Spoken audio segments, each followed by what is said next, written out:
Today everyone, today we are planning to discuss the low current method.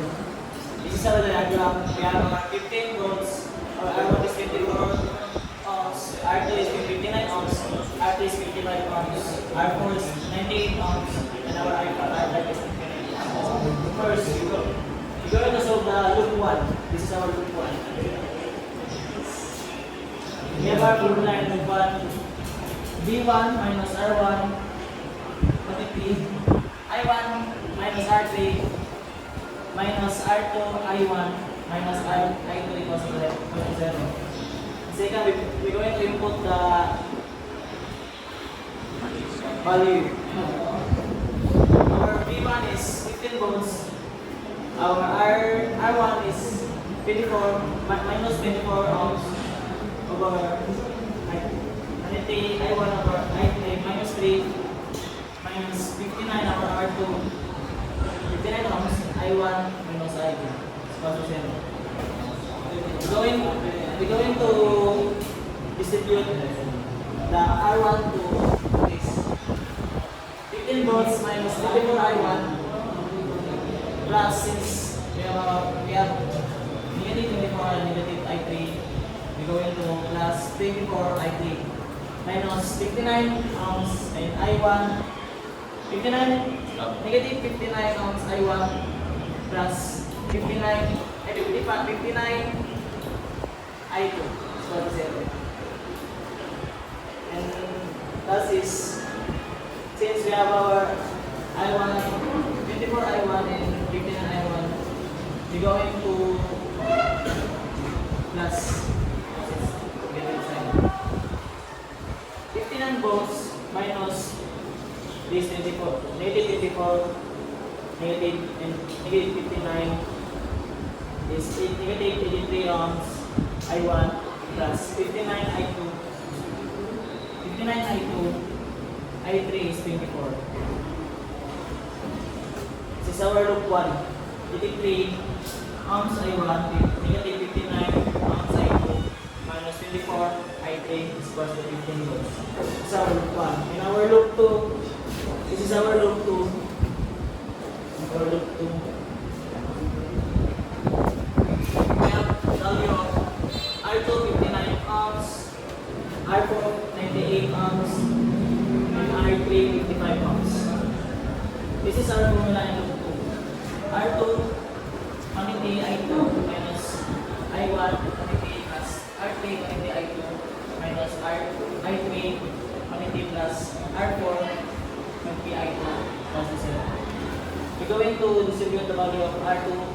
Our R2 is 59 ohms, I2 minus I1 quantity plus 55 ohms I2 minus I3 plus 98 ohms.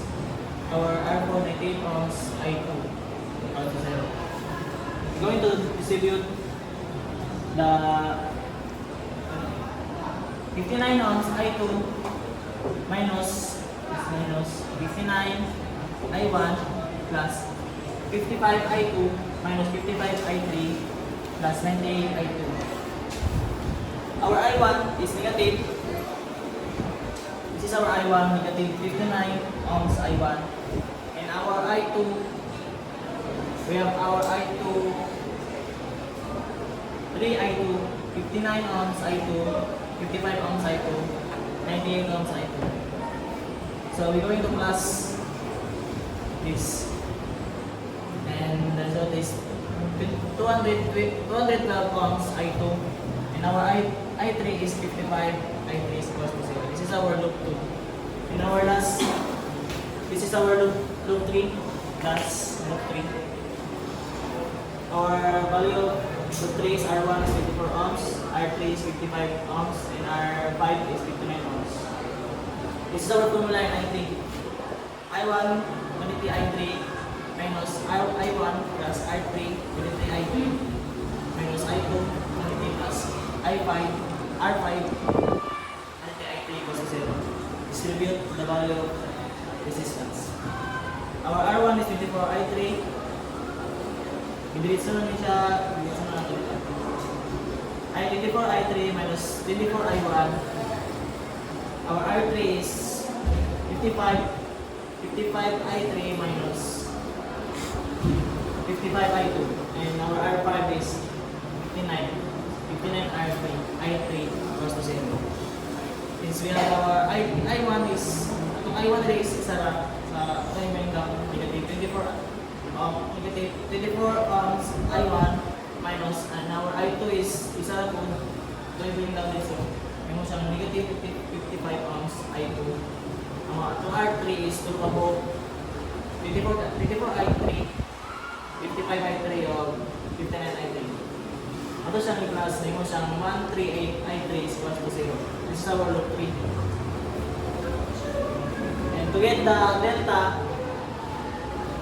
we have our loop 1, 83 minus 59 minus 54.